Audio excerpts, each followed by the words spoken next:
For 4 years now, municipalities across New York State have been battling with the Federal Emergency Management Agency, or FEMA, which has redefined flood zones throughout the state. FEMA's measurements are higher.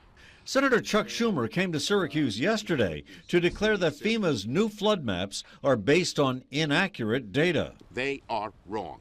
After hearing that, height of the structure, the director of Oswego County's Community Development and Planning contacted me. David Turner says FEMA's newest floodplain maps are based upon data that is more than 30 years old. Turner says FEMA knew that the data was bad, but used it anyway. And in a county where many streams and rivers lead to Lake Ontario, those maps would force hundreds of homeowners to pay for expensive flood insurance. It's a shame that, people are paying flood insurance that probably aren't really in a flood zone. An example in which Oswego County says FEMA got it wrong involves Wine Creek. It runs between the city of Oswego and the town of Scriba. According to the map, Wine Creek could flood out the Brandonwood apartment complex, but the manager doubts it could ever happen.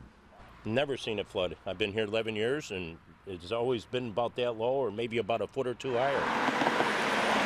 Turner says engineers checked 41 stream crossings and found only 13 in which FEMA's measurements were accurate, meaning 28 were wrong.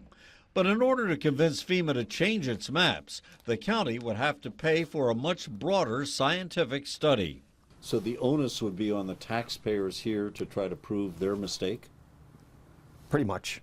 Contacted at his New York City office, FEMA's External Affairs Director Don Caetano tells me there is a process by which FEMA will change the maps if property owners can provide accurate scientific data. We want the maps to be correct.